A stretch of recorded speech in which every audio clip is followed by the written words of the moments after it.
You've probably seen headlines like this: "The Pope meets world leaders in secret talks," or "Vatican declares new stance on global issues." It sounds mysterious, almost like a plot from a Dan Brown novel. But here's something real and recent. In 2023, during the height of the war in Ukraine, multiple world leaders, some of whom don't even share the Catholic faith, flew to the Vatican to meet Pope Francis. Cameras captured the handshakes, but not the closed-door conversations. Rumors spread online.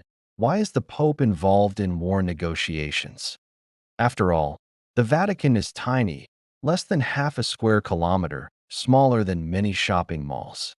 So, why does it carry such weight on the global stage? Here's the conflict. The Vatican is a religious center, but it's also a sovereign state with political power. For many, that's confusing. Isn't the church supposed to be about faith, not politics? Let's go back in history. In 1929, the Lateran Treaty made the Vatican an independent city-state. That means it's not just a church, it's its own country. It has its own flag, stamps, passports, even its own army, the Swiss Guard, in their colorful Renaissance uniforms. It also has something no other country has: a leader who is both a head of state and a spiritual shepherd for over 1 billion people. This gives the Vatican a kind of dual power, spiritual influence, guiding Catholics worldwide on faith and morals.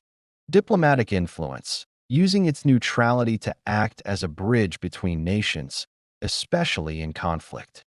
But here's where the tension comes in. Some critics say the Church shouldn't meddle in politics.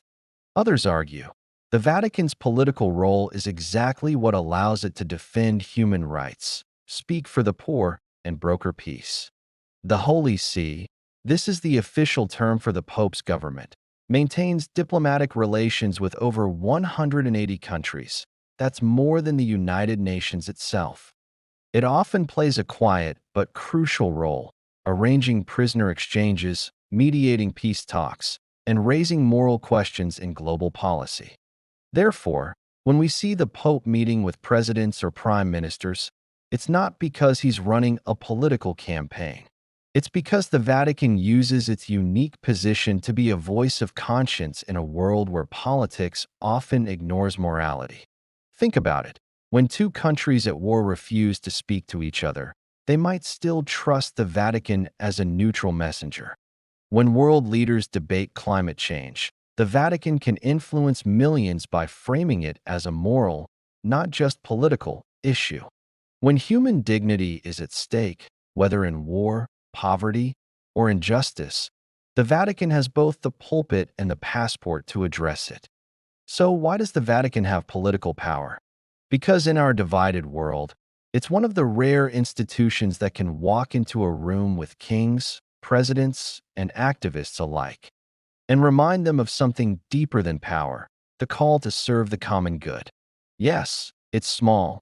Yes, it's not without controversy. But maybe, just maybe, that's the beauty of it. Sometimes the smallest place on the map can have the loudest voice for peace.